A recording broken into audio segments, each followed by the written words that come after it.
حیرت بھری اس آواز پر ملیحہ سمجھی تو نہیں مخاطب وہ تھی، پھر بھی سر اٹھا کر دیکھا تو چاکلیٹ کلر کے شلوار قمیص میں ملبوس وجدان کو دیکھ کر حیرت کچھ اس طرح غالب آئی کہ احساس بھی نہیں ہوا، اور سوئی دوپٹے میں سے گزارنے کے بجائے سیدھی بائیں ہاتھ کے انگوٹھے میں گھسا دی۔ ملیحہ کو تو انگوٹھے میں اٹھتی ٹیسوں کی طرف دھیان بھی نہیں گیا تھا۔ وجدان نے اس کے انگوٹھے سے خون کے قطرے کو بھرتے دیکھا تو سر جھٹکتا اس کے پاس چلا آیا۔ یہ آپ نے کیا کیا؟ وہ اسے ملامت کرتا اس کے سامنے گھٹنا زمین پر ٹکاتا ہوا بیٹھا اور اس کا ہاتھ تھامنے کو ہاتھ بڑھایا تو ملیحہ نے کرنٹ کھا کر اپنا ہاتھ پیچھے کر لیا۔ وجدان نے سر اٹھا کر اس کی طرف دیکھا، پھر جیب سے رومال نکال کر اس کی طرف بڑھایا۔ اسے تو لے سکتی ہیں۔ ملیحہ نے کچھ ہچکچاہٹ کے بعد رومال لے لیا۔ رومال سے خون صاف کرتے ہوئے اس نے وجدان کو کہتے سنا، آپ نے لائبریری آنا کیوں چھوڑ دیا؟ ملیحہ نے چونک کر اسے دیکھا، آپ کو کیسے پتا ہے؟ وہ کچھ بھی بولے بغیر مسکرایا تو ملیحہ نے آنکھیں پھیلا کر اسے دیکھا، تو آپ روز وہاں جاتے ہیں؟ میرا مطلب ہے 2 مہینے سے آپ کیسے؟ وہ بے ربط انداز میں بول رہی تھی۔ وجدان کی مسکراہٹ کچھ اور بھی گہری ہو گئی۔ مجھے یقین تو نہیں ہے مگر یہی سچ ہے، میں تیرے واسطے عمریں گزار سکتا ہوں۔ یہی نہیں کہ مجھے جیتنے کی خواہش ہے، میں تیرے واسطے خود کو بھی ہار سکتا ہوں۔ ملیحہ دم بخود سی بیٹھی تھی اور وجدان بھی جیسے ان پلوں کے سحر سے نکلنا نہیں چاہتا تھا۔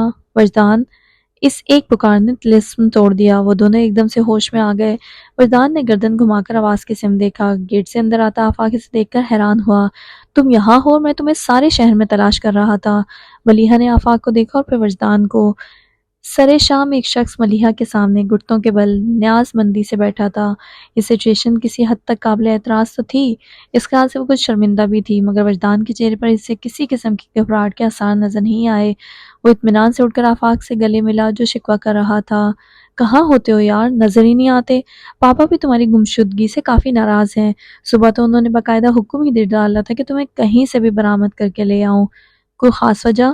کسی کیس کے سلسلے میں وہ تم سے مشورہ کرنا چاہتے ہیں۔ وجدان اچھل پڑا۔ ایڈوکیٹ منیر حسن کو مشورے کی ضرورت ہے؟ وہ بھی میرے مشورے کی؟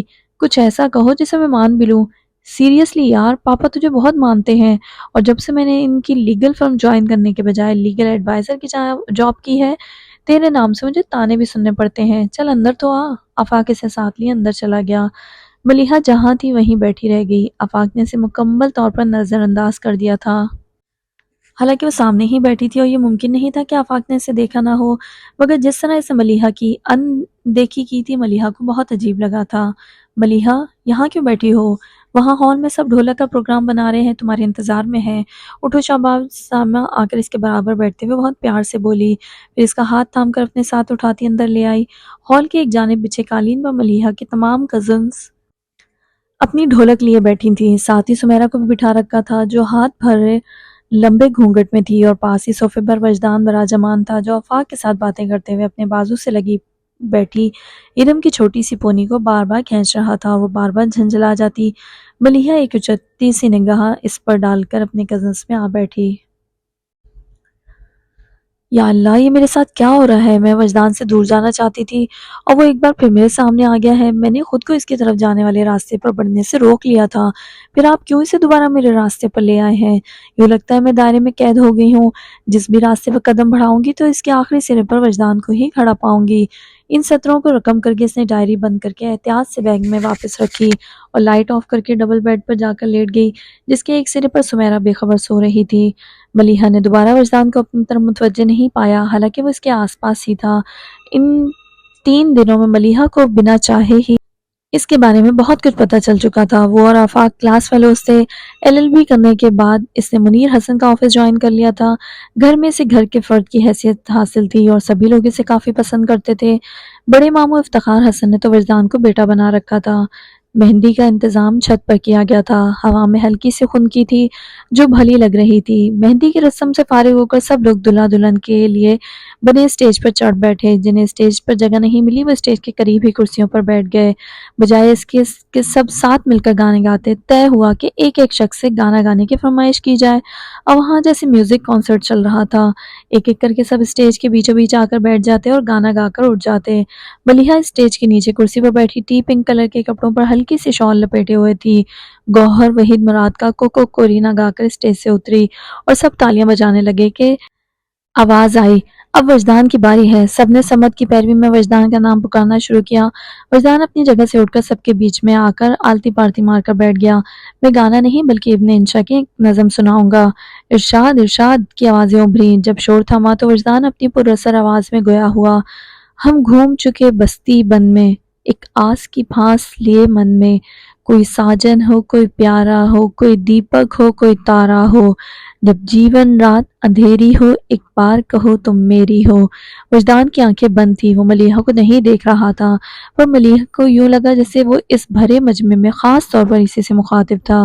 اس کے چہرے کی وجاہت بھرے نقوش کو ملیحہ پہلی بار دل کی آنکھ سے دیکھ رہی تھی، اور پہلی بار ہی اس نے جانا تھا کہ دل کی آنکھ سے دیکھنا کیسا لگتا ہے۔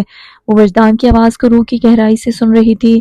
اس نے محسوس کیا روح کی سماعتیں بہت محدود ہیں، اس ایک آواز کے سوا اسے اور کچھ سنائی نہیں دے رہا تھا۔ جب ساون بادل چھائے ہوں، جب پھاگن پھول کھلائے ہوں، جب چندہ روپ لٹاتا ہو، جب سورج دھوپ نہاتا ہو، یا شام نے بستی گھیری ہو ایک بار کہو تم میری ہو۔ اس جملے کی بازگشت اس کے وجود میں دور دور تک پھیل گئی۔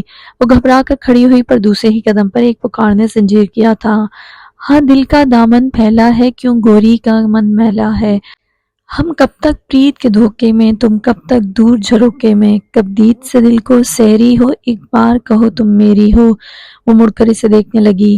کیا جھگڑا سود خسارے کا، یہ کاج نہیں بنجارے کا، جب سونا روپا لے جائے، جب سب دنیا دنیا لے جائے، تم ایک مجھے بتھیری ہو ایک بار کہو تم میری ہو۔ نظم ختم ہوئی اور وجدان نے آنکھیں کھول کر دیکھا تو نظر سیدھی ملیحہ کے وجود سے ٹکرا گئی۔ بس ایک پل کے لیے وجدان کی آنکھوں میں اس کی پوری جان سمٹ آئی تھی، مگر اگلے ہی پل سنبھل کر وہ اٹھ گیا۔ ملیحہ اندھیرے میں کھڑی تھی، اس لیے وجدان اس کے چہرے کو نہیں دیکھ سکا، جہاں کشمکش نظر آ رہی تھی۔ کیا جھگڑا سود خسارے کا، یہ کاج نہیں بنجارے کا، وہ زیر لب دہراتے ہوئے کہہ رہی تھی، مگر میرا دل تو اندیشوں سے بھرا ہے۔ وہ الجھ گئی تھی۔ الجھن کبھی خود ہی سلجھ جاتی ہے، اس نے جانا نہ تھا، مگر اب وہ بہت سے انجانے رازوں کو جاننے والی تھی۔ مجنڈا اور بلو کنٹراسٹ کے شرارہ سوٹ میں وہ اپنی کزن کے ہمراہ دلہن بنی سمیرا کو لیے اسٹیج تک آئی۔ اسے آفاق کے پہلو میں بٹھا کر اس کا دوپٹہ ٹھیک کر کے وہ سیدھی ہوئی اور اسٹیج سے اترنے لگی کہ افتخار حسن نے اسے آواز دی: ملیحہ۔ وہ فوراً پلٹی: جی مامو جان۔ بیٹا فون تو کرو، بھائی صاحب ابھی تک نہیں آئے۔ ان کی بات پر وہ کچھ توقف کے بعد بولی: مامو جان آپ تو جانتے ہیں نا بابا جان کو، وہ کبھی بھی پرہجوم جگہوں پر جانے کے لیے تیار نہیں ہوتے۔ وہ جانتے تھے، اس لیے پھر اصرار نہیں کیا اور نور الہدیٰ کو پوچھنے لگے: نور الہدیٰ تو آئے گا نا؟ جی مامو جان، صبح میری ہادی بھائی سے بات ہوئی تھی، وہ کہہ رہے تھے کہ وہ آئیں گے، تھوڑی دیر میں آتے ہی ہوں گے۔ وہ سر ہلا کر کسی اور طرف متوجہ ہو گئے تو ملیحہ بھی اپنا شرارہ سنبھال کر اسٹیج سے اترتی وجدان کے برابر سے انجان بن کر گزر گئی۔ ملیحہ! جب افتخار حسن نے ملیحہ کا نام پکارا تو وہ ملیحہ سے 2 قدم ہی پیچھے تھا، اور اپنے آپ ہی اس کے احساسات کو ایک نام مل گیا تھا۔ اس نے اس نام کو زیر لب دہرایا، یوں کہ ہونٹ تو ہلے مگر آواز نہیں ابھری۔ ملیحہ نے کوئی آواز تو نہیں سنی، پر اسے احساس ہوا کوئی اس کا نام لے رہا ہے۔ وہ بے ساختہ پلٹ کر بولی: جی، مگر وجدان کو دیکھ کر سٹپٹا گئی۔ اس کے سوالیہ انداز پر وجدان بولا: سب کچھ تو کہہ چکا ہوں، اب اور کیا کہوں؟ وہ گڑبڑا کر فوراً ہی پلٹ گئی، مگر جانے کیا ہوا، کچھ قدم چل کر ہی وہ اچانک پھر پلٹی اور فون کلر کے ڈنر سوٹ میں وجدان کو دیکھا۔ وہ اسے ہی دیکھ رہا تھا۔ ملیحہ کی آنکھیں اس کی آنکھوں سے الجھ گئیں، اور پہلی بار ایسا ہوا کہ وجدان کو دیکھ کر ملیحہ کے دل کی دھڑکنیں بے ترتیب ہو گئیں۔ وہ ٹھٹک گئی۔ آگہی کا پل اس کی زندگی میں آ چکا تھا۔ اس نے بے یقینی سے وجدان مصطفیٰ کی طرف دیکھا۔ وجدان نے آنکھ کے اشارے سے پوچھا: کیا ہوا؟ وہ یوں ہی اس کی طرف دیکھتی رہی، پھر اپنے احساسات پر غور کرتے ہوئے الجھے انداز میں سر کو جھکا لیا تو سلکی بال کندھے سے پھسلتے ہوئے اس کے رخ کو ڈھک گئے۔ ایک ہاتھ سے بال ہٹاتے ہوئے اس نے پھر وجدان کو دیکھا، جو بہت دلچسپی سے اس کے ہر انداز کو نوٹ کر رہا تھا، اور پھر پہلی ہی بار وجدان نے اسے خود سے شرماتے دیکھا تھا۔ نظریں چراتے ہوئے رخ بدل کر وہ ہونٹوں میں مسکرائی، پھر فوراً ہی پلٹ کر بھاگتے ہوئے ہال کے ایک جانب بنے ڈریسنگ روم میں جا چھپی۔ اس نے گو کچھ کہا نہیں تھا، لیکن سامنے وہ شخص کھڑا تھا جس نے اسے حفظ کر لیا تھا۔ بھلا اسے اس حادثے کی خبر کیسے نہ ہوتی؟ وجدان نے کھل کر مسکراتے ہوئے سر اٹھا کر آسمان کی طرف دیکھا، اور دل ہی دل میں اس رب کا شکر ادا کرنے لگا جس نے آج اس کی محبت کو معتبر کر دیا تھا۔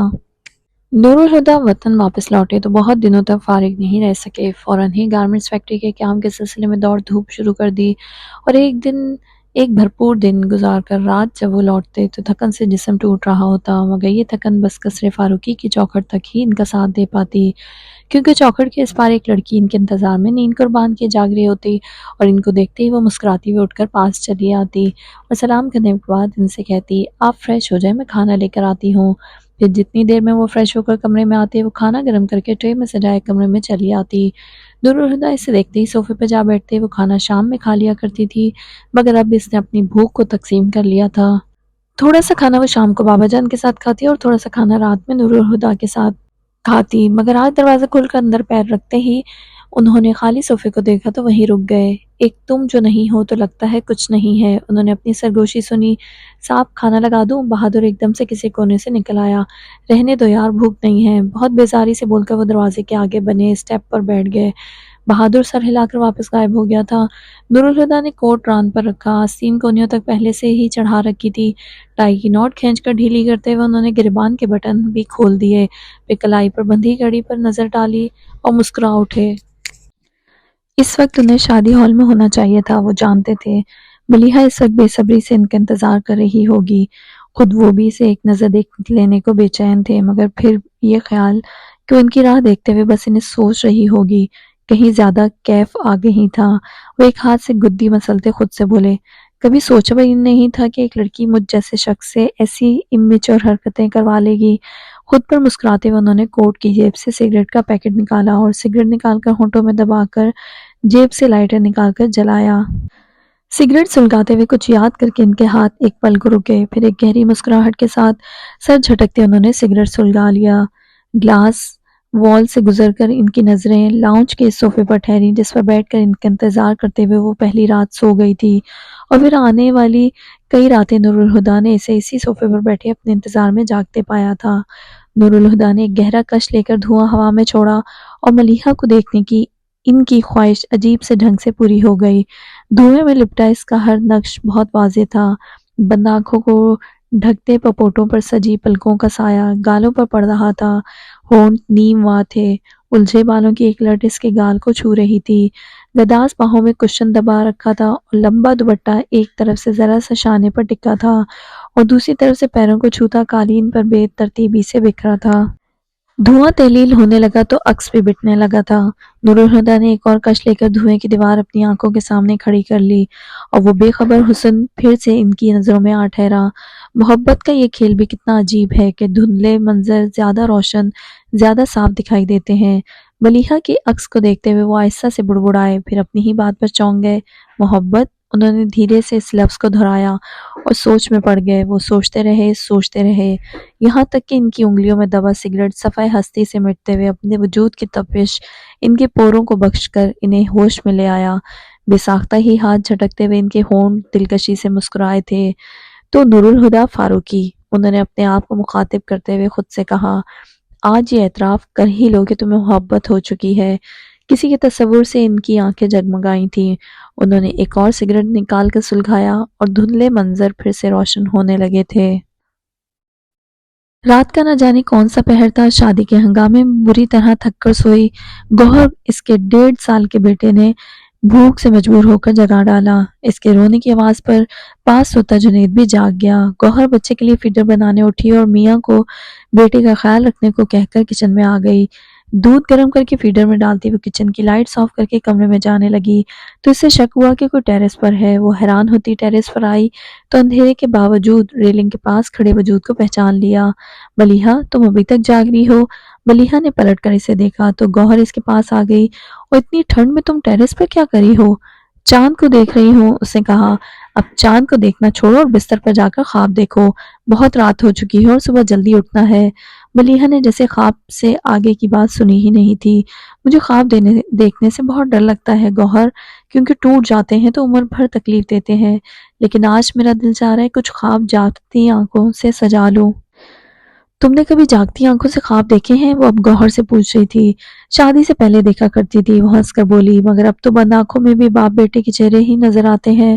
پھر سنجیدگی سے گویا ہوئی، اچھا میں چلتی ہوں، وہ اس کے لیے فیڈر بنانے آئی تھی، وہ جنید کو پریشان کر رہا ہوگا، اور تم بھی اب چاند اور خواب کی باتیں چھوڑو اور جا کر سو جاؤ، کل شام میں ولیمہ ہے اور پورے دن اتنی ہلچل مچے گی کہ آرام کا موقع نہیں ملے گا۔ وہ اسے سونے کا کہہ کر اپنے کمرے میں چلی گئی تو ملیحہ نے مڑ کر نظریں پھر سے چاند کی طرف اٹھائیں، جس پر اس لمحے وجدان کی نظروں کا پہرا تھا، جو لان سے چھت تک جاتی سیڑھیوں پر دونوں ہاتھ سر کے نیچے رکھے لیٹا تھا۔ بار بار شام کا وہ منظر اس کی نگاہوں میں گھوم رہا تھا اور ہونٹوں کی مسکراہٹ لمحہ لمحہ گہری ہوتی جا رہی تھی۔ نور الہدیٰ، ملیحہ اور وجدان، تینوں کی آنکھیں زندگی میں پہلی بار رت جگہ سے آشنا ہو رہی تھیں، اور تینوں ہی اس بات سے لا علم تھے کہ ایک رات کا جاگنا انہیں ساری عمر جگائے گا۔ آج نور الہدیٰ ملیحہ کو لینے آنے والے تھے۔ وہ 2 راتوں سے سو نہیں سکی تھی۔ صبح فجر کی نماز پڑھ کر سوئی تو 10 بجے اٹھی اور ناشتہ کر کے کمرے میں آتے ہی اپنا بیگ پیک کرنے لگی۔ وہ ساتھ ساتھ کچھ گنگناتی جا رہی تھی۔ سمیرہ اسے بلانے آئی تو دروازے میں ہی رک کر اسے دیکھنے لگی۔ ملیحہ کو اس کی موجودگی کا احساس ہی نہیں ہوا تو اس نے خود ہی کھلے دروازے پر دستک دے کر اسے متوجہ کر لیا۔ ملیحہ نے چونک کر دروازے کی طرف دیکھا اور اسے دیکھ کر مسکرائی۔ وہاں کیوں کھڑی ہو؟ اندر آ جاؤ۔ سمیرہ کمرے میں آ کر بیٹھ گئی بیڈ پر۔ کیا بات ہے؟ جب آئی تو الجھی ہوئی سی تھی، اب جا رہی ہو تو بہت خوش نظر آ رہی ہو۔ ہاں خوش تو ہوں، وہ اٹھلائی، پھر بولی، مگر تم میری چھوڑو، اپنی سناؤ۔ شادی کے بعد تو اور بھی نکھر گئی ہو۔ لائٹ پرپل کلر کی ہلکی سی کڑھائی والے کپڑوں میں ملبوس، مہندی لگے ہاتھوں کی کلائیوں میں بھر بھر کر چوڑیاں پہنے، ہلکی سی جولری میں دلہناپے کا روپ لیے سمیرہ کو دیکھ کر اس نے کہا۔ جواباً سمیرہ نے اسے گہری نظروں سے دیکھا۔ میرا نکھار تو شادی کی وجہ سے ہے، مگر تم کیوں کھلی جا رہی ہو؟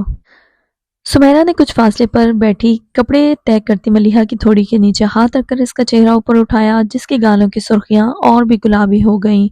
ملیحہ نے اس کے ہاتھ اپنے ہاتھوں میں لے کر جذب سے کہا، محبت سے؟ کیا؟ سمیرہ اچھل ہی تو پڑی۔ ملیحہ نے کھلکھلا کر ہنستے ہوئے کہا، ہاں، اگر محبت ہونے سے پہلے مجھے پتہ چل جاتا کہ محبت اتنا خوبصورت احساس ہے تو کبھی پہرو محبت ہو جانے کے خیال سے خوف زدہ نہ رہتی، مگر اظہار تو اب بھی مشکل ہی لگتا ہے۔ مگر محبت ہوئی کس سے ہے؟ کیا نور الہدیٰ سے؟ پوچھنے کے ساتھ ہی اس نے اندازہ بھی لگایا۔ اس کے غلط اندازے پر وہ سست ہو کر بولی، ان سے محبت ہوئے تو زمانے بیت گئے، اب تو یہ بھی یاد نہیں کہ کب ہوئی تھی، مگر وجدان کا نام نہ لے سکی تو چپ ہو کر یوں ہی بیڈ شیٹ کی اندیکھی شکنیں دور کرنے لگی۔ سمیرہ نے اس کے لہجے کو سمجھا نہیں، اس کے لفظوں کو اپنے اندازے کی تصدیق سمجھ کر چھیڑنے کیسے انداز میں بولی، لگتا ہے انہیں بھی تم سے محبت ہے، کل ولیمہ ہوا اور آج لینے آ پہنچے، ایک دن مزید تمہارے بغیر رہ نہیں سکے۔ ہادی بھائی آ گئے ہیں؟ نور الہدیٰ کے آنے کا سن کر اس نے پھر اور کسی طرف دھیان ہی نہیں دیا اور سب کچھ چھوڑ چھاڑ کر نیچے بھاگی چلی آئی۔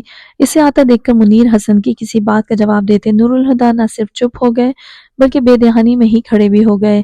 ملیحہ اسی تیزی سے ان کی طرف بڑھی۔ اس کی رفتار دیکھ کر نور الہدیٰ کے ساتھ ہی صوفے پر بیٹھے آفاق کو خدشہ ہوا کہ وہ سیدھی ان کے گلے لگ جائے گی۔ نور الہدیٰ بھی اس کی تیزی پر بوکھلا گئے تھے، پر ان سے 2 قدم کے فاصلے میں ملیحہ نے اچانک ہی بریک لگا لیے۔ اپنی غیر ارادی حرکت پر وہ شرمندہ ہو گئی تھی، اس لیے کچھ بول بھی نہ پائی، اور نور الہدیٰ نے اس کے بولنے کا انتظار بھی نہیں کیا۔ انہوں نے اس کے سر پر ہاتھ رکھا اور پوچھا، کیسی ہو؟ ٹھیک ہوں، آپ کیسے ہیں؟ اور بابا جان کا کیا حال ہے؟ میں ٹھیک ہوں اور بابا جان کا حال بھی بہتر ہے۔ پھر اسے کھڑا دیکھ کر کہنے لگے، بیٹھ جاؤ، اور وہ فوراً بیٹھ گئی۔ نور الہدیٰ بھی واپس اپنی جگہ بیٹھتے بولے، جی بابا جان، آپ کیا کہہ رہے تھے؟ وہ ان کی بات چیت کا سلسلہ جہاں سے منقطع ہوا تھا وہیں سے جڑ گیا۔ دوپہر کے کھانے کے بعد وہ اپنا بیگ لینے کمرے میں آئی تو ایک دم سے وجدان کا خیال آ گیا۔ اتنے دنوں سے تو وہ یہیں تھا، پر آج صبح سے ہی نظر نہیں آیا تھا۔ وہ بیگ لیے نیچے آ گئی۔ نور الہدیٰ سب سے رخصت لے کے اس کا بیگ اٹھایا، آفاق کے ساتھ گیٹ سے نکل گئے۔ سب سے ملتی وہ سمیرہ تک آئی۔ سمیرہ پل بھر کو اس کے گلے لگ کر بولی، اللہ حافظ۔ ارے یہ کیا طریقہ ہے؟ ملیحہ چمبے سے بولی تو اس نے کہا، طریقہ تو بالکل صحیح ہے، لیکن تمہیں اعتراض کیا ہے؟ ویسے تو میں جب بھی آتی تھی تو تم جاتے وقت کیسے روکتی تھی؟ تھوڑی دیر ٹھہر جاؤ، اچھا شام کو چلی جانا، اور آج کتنے آرام سے مجھے بھیج رہی ہو، ایک بار بھی نہیں روکا، کیونکہ میں جانتی ہوں آج میرے روکنے سے تم نہیں رکو گی۔ اس کے نروٹھے پن کے جواب میں سمیرہ شوخی سے بولی، پر وہ سادگی سے کہنے لگی، ٹھیک کہہ رہی ہو، مجھے آئے بہت دن ہو گئے ہیں، اب اور نہیں رک سکتی۔ پھر اللہ حافظ کہہ کر گیٹ کی طرف جانے لگی۔ اسی وقت وجدان اندر آیا تھا۔ اس نے ملیحہ کو دیکھا، پھر پیچھے کھڑے سب لوگوں کو۔ آپ جاری ہیں؟ پہلی بار وہ سب کی موجودگی میں سے براہ راست مخاطب ہوا تھا۔ ہاں، اس نے کہا۔ ملیحہ اب آ بھی جاؤ، نور الہدیٰ انتظار کر رہا ہے، آفاق نے گیٹ سے اندر منہ کر کے کہا تو کچھ کہے بغیر وہ باہر نکل گئی۔ میری خاطر جھوٹ بولتے بولتے مجھ سے بھی جھوٹ بولنا سیکھ گئے ہیں۔ کار کی خاموشی میں ملیحہ کی خفگی بھری آواز سنائی دی تھی۔ وہ اس کی طرف مڑے اور کوئی وضاحت مانگے بغیر بولے، آئی ایم سوری۔ ملیحہ نے ان پر ایک خفا سی نگاہ ڈالی اور منہ پھیر لیا۔ اس کی خاموشی کو محسوس کر کے وہ پھر بولے، ملیحہ میں معافی مانگ رہا ہوں نا، معافی مانگنے کی نوبت ہی کیوں آئی؟ وہ یوں ہی رخ موڑے بولی، پھر ان کی طرف دیکھتے ہوئے کہا، جانتے ہیں میں نے آپ کا کتنا انتظار کیا تھا؟ جانتا ہوں، وہ ہلکے سے مسکرائے، پھر آئے کیوں نہیں؟ کبھی کبھی یہ احساس بہت سکون دیتا ہے کہ کوئی آپ کے انتظار میں بے چین ہے۔ ملیحہ نے سر جھکا کر دھیمی سی مسکراہٹ کے ساتھ کہا، صحیح کہہ رہے ہیں۔ پھر اپنی بات کہہ کر منہ پھیرے کھڑکی سے باہر دیکھنے لگی تھی۔ نور الہدیٰ نے ڈیش بورڈ سے ایک انویلپ اٹھا کر اس کی طرف بڑھایا۔ ملیحہ نے ان کے ہاتھ کی طرف دیکھا، پھر انویلپ میں رکھا کاغذ نکال کر پڑھنے لگی۔ وہ جیسے جیسے پڑھتی گئی اس کے چہرے پر پرجوش آثار نظر آنے لگے۔ آخر وہ ان کا بازو دبوچ کر زور سے بولی، مجھے یقین نہیں آ رہا ہادی بھائی، جب مجھے پتا چلا کہ آرٹس کونسل نئے مصوروں کے لیے ایگزیبیشن ارینج کرنا چاہتی ہے تو میں نے مذاق مذاق میں ہی اپلائی کر دیا، پر میرا سلیکشن ہو گیا ہے۔ واقعی وہ بہت دل سے حیران ہوئے تھے۔ ہاں، اور پتہ ہے اس میں لکھا ہے کہ وہ لیٹر میں سے کچھ پڑھتے ہوئے ایک دم ہی چپ ہو گئی۔ اسے خیال ہے کہ جب اس نے انویلپ میں سے لیٹر نکالا تھا تو وہ کھلا ہوا تھا۔ وہ مشکوک سے انداز میں بولی، ہادی بھائی یہ انویلپ آپ نے کھولا تھا؟ اب وہ مزید ایکٹنگ کا ارادہ چھوڑ کر ہنستے ہوئے بولے، سوری اگین ہادی بھائی، میں آپ کو سرپرائز دینا چاہتی تھی، اسی لیے آپ کو اور بابا جان کو نہیں بتایا تھا۔ وہ بری طرح چڑ گئی۔ نور الہدیٰ کہنے لگے، انویلپ پر آرٹس کونسل لکھا دیکھ کر میں ایکسائٹڈ ہو گیا تھا، مگر میں نے بابا جان کو نہیں بتایا، تو میں نے اپنا سرپرائز دے سکتی ہو۔ آپ مجھ سے کچھ مت کہیں، مجھے آپ کی کوئی بات نہیں سننی۔ اسے روٹتے دیکھ کر انہوں نے سڑک پر ایک طرف گاڑی روک دی۔ ملیحہ، انہوں نے آواز دی، مگر وہ منہ موڑے بیٹھی رہی۔ ادھر دیکھو، انہوں نے اس کا چہرہ اپنی طرف کیا اور کان پکڑ کر بولے، سوری، لیکن وہ اپنے ہاتھوں کو دیکھتی رہی، ان کی طرف دیکھا ہی نہیں۔ I am really sorry. انہوں نے اس کے آگے ہاتھ جوڑ دیے تو ملیحہ نے جھٹکے سے ان کے ہاتھوں کو الگ کر دیا۔ آپ بہت برے ہیں۔ میں برا ہوں؟ وہ یوں بولے جیسے ان کا برا ہونا ناممکنات میں سے ہے، تو وہ ایک دم ہنس پڑی۔ نہیں، آپ بہت اچھے ہیں۔ اس کے ہنستے ہوئے چہرے کو دیکھ کر نور الہدیٰ ریلیکس ہو گئے۔ کچھ دیر پہلے ہی نور الہدیٰ بابا جان اور ملیحہ کو اسٹڈی میں چھوڑ گئے تھے اور جاتے ہوئے دروازہ بھی بند کر گئے تھے۔ آئیے بابا جان اور ملیحہ، تم بھی آ جاؤ۔ کچھ دیر بعد باہر آ کر وہ دونوں سے بولے۔ باہر آ کر انہوں نے بابا جان سے کہا، جائیے، آپ کے کمرے میں ایک سرپرائز گفٹ آپ کا انتظار کر رہا ہے۔ وہ اپنے کمرے میں جانے لگے تو ملیحہ بھی ان کے پیچھے چل پڑی۔ تم کہاں جا رہی ہو؟ نور الہدیٰ نے فوراً اس کا بازو پکڑ کے روکا۔ بابا جان کا گفٹ دیکھنے؟ بابا جان کا برتھ ڈے گفٹ ہے، پہلے انہیں دیکھنے دو، تم بعد میں دیکھ لینا۔ جی نہیں، مجھے ابھی دیکھنا ہے۔ ہاتھ چھوڑیں، وہ ضد سے بولی۔ کہا نا بعد میں دیکھنا۔ وہ اڑ گئے۔ وہ اپنا بازو چھڑانے لگی۔ چھوڑیں مجھے، تم آرام سے کھڑی رہو۔ بابا جان آپ جائیے۔ اسے خاموش کروا کے وہ آخر میں بابا جان سے بولے، جو ان کے جھگڑے کی وجہ سے رک گئے تھے۔ وہ دروازہ کھول کر کمرے میں گئے اور ملیحہ نے شور مچا دیا، مجھے بھی دیکھنا ہے۔ ہاتھ چھوڑیں ہادی بھائی، برتھ ڈے تو یاد نہیں رہا؟ اب بڑے آئے ہیں برتھ ڈے گفٹ دینے والے۔ بولنے کے ساتھ ہی وہ دوسرے ہاتھ سے ان کی گرفت ڈھیلی کرنے کی کوشش کرتی رہی، مگر انہوں نے اس کا بازو نہیں چھوڑا تو اس نے اچانک ہی ان کے ہاتھ میں دانت گاڑ دیے۔ نور الہدیٰ نے تڑپ کر اپنے ہاتھ کو جھٹکا، مگر اس کے ہاتھ پر گرفت مضبوط ہی رکھی۔ جنگلی بلی کہہ کر حساب برابر کر دیا۔ خود ہی ہوں گے جنگلی بلی، بلکہ بلے، سخت برا منایا گیا۔ آخر نور الہدیٰ نے اس کا بازو چھوڑ دیا، جاؤ، اور وہ بھاگتی ہوئی بابا جان کے کمرے میں گھس گئی۔ پر گھستے ہی ٹھٹک کر رک گئی۔ یہ، اس نے ہاتھ سے آتش دان پر لگی اپنی بڑی سی فریم شدہ تصویر کی طرف اشارہ کیا تو اس کے پیچھے آتے نور الہدیٰ بولے، یہی تو ہے بابا جان کا برتھ ڈے گفٹ۔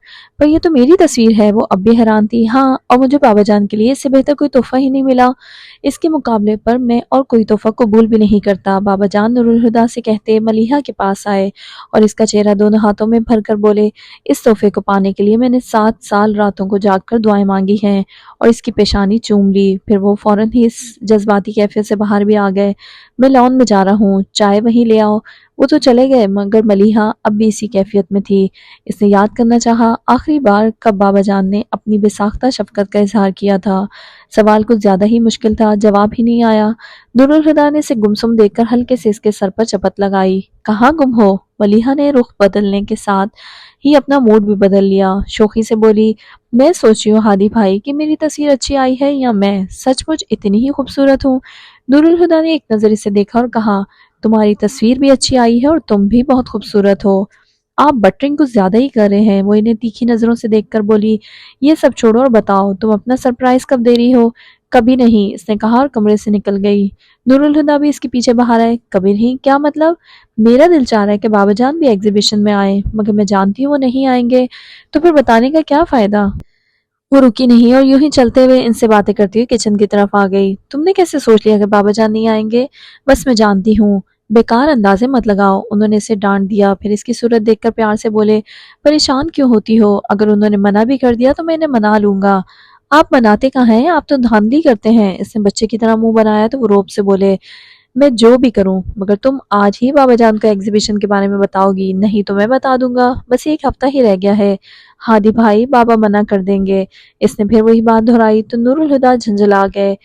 ایک تو تمہاری سوئی کہیں بھی اٹک جاتی ہے، اب جاؤ ذرا چائے کا بندوبست کرو، اور چائے خود ہی بنانا۔ تمہارا چہیتا بہادر تو جو شاندہ سامنے رکھ دیتا ہے۔ وہ ہون کاٹتی کچن میں چلی گئی تو وہ بھی باہر لان میں آگئے۔ کچھ خاص خبر چھپی ہے؟ چیئر پر بیٹھتے ہوئے انہوں نے شام کا اخبار دیکھتے بابا جان سے پوچھا۔ خود ہی دیکھ لو۔ انہوں نے اخبار نور الہدیٰ کی طرف بڑھایا، جسے پکڑنے کے لیے نور الہدیٰ نے ہاتھ بھی نہیں اٹھایا اور کہا، ذرا دیر میں چائے آنے والی ہے اور ملیحہ کہتی ہے کھانے پینے کے وقت اخبار نہیں پڑھنا چاہیے، بھوک ختم ہو جاتی ہے۔ بہت مانتے ہو اس کی؟ اخبار والا ہاتھ نیچے کرتے ہوئے وہ بولے تو نور الہدیٰ نے مسکرا کر سر جھکا دیا۔ تمہیں ملیحہ کیسی لگتی ہے؟ یہ سوال اس قدر اچانک تھا کہ نور الہدیٰ بھی گڑبڑا گئے اور بگلاہٹ میں کچھ بول ہی نہ سکے تو انہیں دیکھنے لگے۔ میں نے پہلے کبھی اس طرح نہیں سوچا تھا، مگر کچھ دن پہلے یہ خیال میرے ذہن میں آیا کہ کیوں نہ تم دونوں کی شادی کر دی جائے۔ بابا جان نے دھماکہ ہی کر دیا تھا۔ نور الہدیٰ تو پہلے گڑبڑائے ہوئے تھے، اب تو بالکل ہی سٹ پٹا گئے۔ بابا جان رکے نہیں، کہنے لگے، یوں تو شاید میں اس بارے میں کبھی سوچتا بھی نہیں، مگر میں نے محسوس کیا ہے کہ تم دونوں میں کافی اچھی انڈرسٹینڈنگ ہے اور دوستی بھی، پھر تم دونوں ایک دوسرے کے ساتھ بہت خوش رہتے ہو۔ لیکن میں تمہاری رائے بھی جاننا چاہتا ہوں۔ نور الہدیٰ اب سنبھل چکے تھے، مگر اپنی دو ٹوک فطرت کے باوجود وہ بابا جان کے سامنے ملیحہ کے بارے میں ایسی بات کرنے سے ہچکچا گئے۔ بابا جان نے بھی ان کے گریز کو سمجھ لیا تھا۔ میں تمہاری ہچکچاہٹ سمجھ سکتا ہوں، بے شک ملیحہ میری بیٹی ہے، لیکن میں نے تمہیں بھی ہمیشہ اپنا ہی بیٹا سمجھا ہے، اور بیٹا باپ کے سامنے اپنے دل کی ہر بات کہہ سکتا ہے۔ بولو، would you like her؟ I love her۔ بابا جان کی بات سے تقویت پا کر وہ اپنے فطری انداز میں بے جھجک بولے تھے۔ بابا جان حیران ہوئے بغیر مسکرا دیے، مگر ان کی مسکراہٹ سے نروس ہوئے بغیر انہوں نے اگلے ہی پل کہا، مگر اس کے باوجود میں نے ملیحہ سے شادی کے بارے میں کبھی نہیں سوچا۔ اب وہ کچھ حیران ہوئے تھے۔ محبت کرتے ہو پھر بھی شادی کے بارے میں نہیں سوچا؟ ہاں، کیونکہ میں جانتا ہوں کہ ملیحہ ایسا نہیں سوچتی مگر سوچ تو سکتی ہے۔ وہ ایک پل کو خاموش ہو گئے، پھر کہا، وہ میرے اور اپنے موجود رشتے سے مطمئن ہے اور مجھے نہیں لگتا اس رشتے میں کبھی کسی کمی یا گنجائش کا احساس ہوتا ہے۔ اسے احساس اس لیے نہیں ہوتا کیونکہ وہ بہت سادہ اور معصوم ہے، پھر کم عمر بھی ہے اور اس لیے ان باتوں کی طرف اس کا دھیان نہیں، مگر بچی بھی نہیں ہے، دھیان دلایا جائے گا تو گنجائش بھی نکل آئے گی۔ بابا جان چپ ہوئے تو نور الہدیٰ نے کہا، ٹھیک ہے، مگر پہلے آپ ملیحہ سے اس کی مرضی معلوم کر لیجئے۔ لیکن بابا جان، اگر وہ انکار کر دے تو پلیز اسے مجبور مت کیجیے گا۔ بابا جان نے ان کی طرف گہری نظر ڈالی۔ وہ اگر نہ کر دے گی تو کیا تمہیں دکھ نہیں ہوگا؟ انہوں نے بابا جان کو دیکھا اور ایک بے نام مسکراہٹ ان کے چہرے پر آ گئی۔ دکھ تو ہوگا، مگر میں ملیحہ کی خوشی کی خاطر اپنا دکھ بھی سہ سکتا ہوں۔ وہ اپنی بات کہہ کر ابھی چپ ہی ہوئے تھے کہ ہاتھ کے پشت پر ایک ریشمی احساس نے انہیں چونکایا۔ سر اٹھا کر دیکھا تو ملیحہ چائے کی ٹرے ٹیبل پر رکھ رہی تھی اور جھکنے کی وجہ سے اس کا دوپٹہ کندھے سے پھسل کر ان کے ہاتھ پر آ گرا تھا۔ ملیحہ اس بات سے بے خبر تھی کہ ان کے اور بابا جان کے بیچ کیا بات چل رہی تھی، مگر اس نے نور الہدیٰ کا آخری جملہ سنا تھا اور جسے سن کے اس کے ہونٹوں پر نرم سی مسکراہٹ آ گئی تھی۔ اس نے دوپٹہ سنبھالتے ہوئے ایک کپ اٹھا کر بابا جان کی طرف بڑھایا، مگر ٹھیک اسی وقت انہوں نے ہاتھ میں پکڑا اخبار اپنے اور ملیحہ کے بیچ تان دیا تھا۔ یہ اپنے چہرے کے تاثرات کو چھپانے کی ایک لاشعوری کوشش تھی۔ وہ نہیں چاہتے تھے کہ ملیحہ ان کے چہرے سے ان کی اور نور الہدیٰ کی بات چیت کا مفہوم اخذ کر لے، مگر ان کی لاشعوری حرکت ملیحہ کو تازیانے کی طرح لگی تھی۔ تحقیر کے شدید احساس نے اس کی حساسیت ہی سلب کر دی تھی۔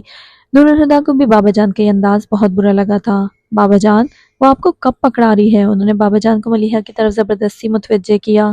ٹیبل پر رکھ دو بیٹا، کہہ کر پھر سے اخبار میں گم ہو گئے۔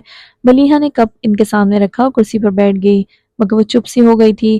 اس کی خاموشی کو محسوس کر کے نور الہدیٰ اس سے یہاں وہاں کی بات کرنے لگے۔ ان کی باتوں سے وہ واقعی بہل گئی تھی۔ پھر اسے یاد آیا جو نور الہدیٰ نے اس سے کچن کے دروازے پر کہا تھا، مگر شاید اب خود بھول چکے تھے۔ اس نے سوچا بابا جان سے بات کرے یا نہ کرے، پھر بات کرنے کا سوچ کر وہ اپنی جگہ سے اٹھی۔ بابا جان اس کے سامنے ٹیبل کے دوسری طرف بیٹھے تھے۔ وہ گھوم کر ان کے پاس آئی اور گھاس پر گھٹنے ٹکا کر بیٹھتی ان کے گھٹنے پر ہاتھ رکھ کر دیکھنے لگی۔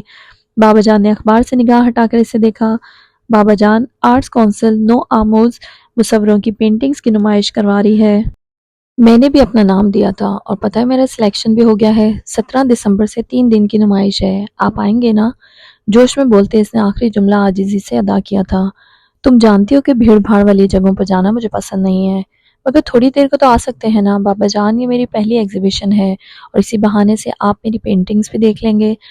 جانتے ہیں میں نے اس بار اسٹل لائف اور لینڈ اسکیپنگ کے علاوہ سی اسکیپس بھی بنائے ہیں، اور کیلیگرافی تو میں نے پہلی بار ہی کی ہے۔ پچھلے مہینے میں نے اتنے سارے نئے کینوس بنا لیے ہیں اور آپ نے ابھی تک کوئی بھی نہیں دیکھا۔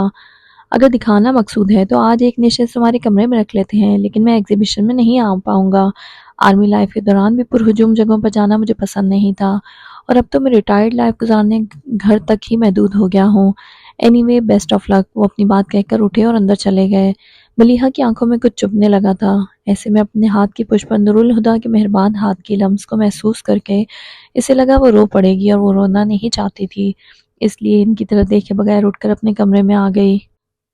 آپ کو اسے منع نہیں کرنا چاہیے تھا۔ وہ کچھ دیر بعد فریش ہو کر نورالہدیٰ کی تلاش میں باہر جانے کے لیے لاؤنج میں آئی تو اسٹڈی سے آتی ان کی آواز سن کر رک گئی۔ مجھے کیا کرنا چاہیے تھا اور کیا نہیں میں اچھی طرح جانتا ہوں۔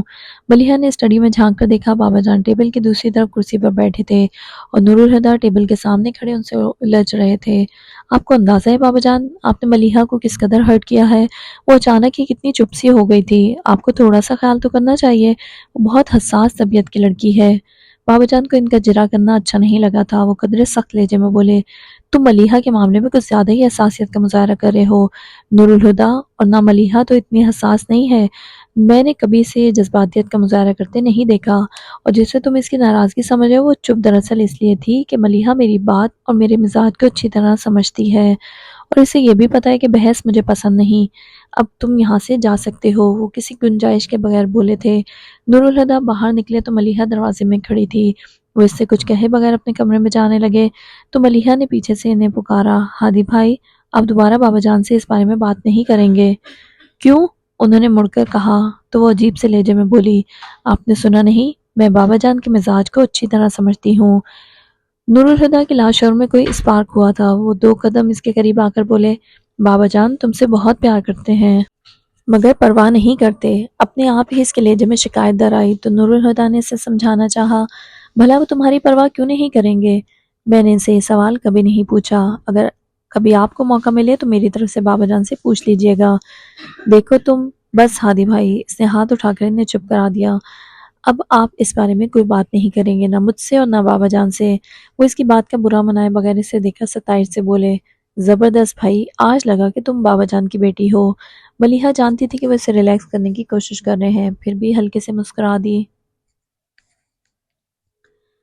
نمائش سے پہلے ایک چھوٹی سی اختتامی تقریب کا اہتمام کیا گیا تھا جس میں ملک کے نامور مصور مہمان خصوصی طور پر موجود تھے۔ تقریر کر چکے تو منتظمین میں سے کوئی صاحب مائک پر آئے اور اختتامی الفاظ کے ساتھ تقریب ختم کرتے ہوئے مہمان خصوصی سے ربن کاٹ کر نمائش کے باقاعدہ آغاز کرنے کی درخواست کی۔ نورالہدیٰ کو آرٹ سے کوئی دلچسپی نہیں تھی، پھر بھی وہ ملیحہ کے ساتھ تھے۔ ہال میں شائقین کے علاوہ صحافیوں کی بڑی تعداد موجود تھی جو مصوروں سے انٹرویو بھی لے رہے تھے۔ کچھ صحافیوں نے ملیحہ سے بھی چند سوالات کیے۔ وہ ان سے باتیں کر رہی تھی کہ نورالہدیٰ اس کے کان میں بولے، ذرا سائیڈ میں آ کر بات سننا۔ وہ ایک نسبتاً الگ تھلگ گوشے میں آ گئے۔ ملیحہ بھی صحافیوں سے معذرت کرتی اس طرف آ گئی، کہیے ملیحہ مجھے جانا ہوگا۔ کوئی ضرورت نہیں ہے، اس نے فوراً ہی منع کر دیا۔ ملیحہ سمجھنے کی کوشش کرو، فیکٹری کے کنسٹرکشن کا کام شروع ہو چکا ہے اور مجھے روزانہ 1.5-2 گھنٹے وہاں دینے پڑتے ہیں۔ ملیحہ کا دل تو نہیں چاہ رہا تھا کہ نورالہدیٰ جائیں، مگر ان کی مصروفیت کا بھی اسے اندازہ تھا، اس لیے بعد خاصہ اجازت دیتے ہوئے بولی، اچھا ٹھیک ہے، مگر 4 بجے تک آ جائیے گا، کہیں میں گھر جانے کے لیے آپ کا انتظار ہی کرتی رہ جاؤں۔ 3 بجے ہی آ جاؤں گا، وہ اجازت ملنے پر خوش ہو کر بولے۔ پھر سنجیدہ ہوتے ہوئے بولے، لیکن تم ناراض تو نہیں ہو؟ اسے ہنسی آ گئی، نہیں بابا، ناراض کیوں ہوں گی؟ کیا مجھے آپ کی مصروفیت کا علم نہیں؟ لیکن آپ میری ناراضگی کے خیال سے اتنا پریشان کیوں ہو جاتے ہیں؟ کیا اسٹیمپ پیپر پر لکھ کر دوں کہ آپ سے کبھی ناراض نہیں ہوں گی؟ سوچ رہا ہوں لکھوا ہی لوں، کیا پتا کسی دن ناراض ہی ہو جاؤ۔ وہ بھی مذاق سے بولے، پھر کہا، اچھا میں چلتا ہوں، اللہ حافظ۔ وہ ملیحہ کا سر تھپک کر چلے گئے تو ملیحہ بھی اپنی بلیک ساڑی کا پلو ٹھیک کرتی کونے سے نکل آئی۔ کیمرے کا فلیش چمکا تھا، اب تک کئی صحافی ملیحہ کی تصاویر اتار چکے تھے، اس لیے اس نے دھیان نہیں دیا۔ فلیش پھر چمکا، تیسری بار، چوتھی بار، جب 5ویں بار فلیش چمکا تو ملیحہ نے چہرے پر آئے بال سمیٹتے ہوئے اس طرف دیکھا اور تیز روشنی سے اس کی آنکھیں چندھیا گئیں۔ روشنی کے بادل چھٹے تو ملیحہ وجدان کو اپنے سامنے دیکھ کر حیران رہ گئی۔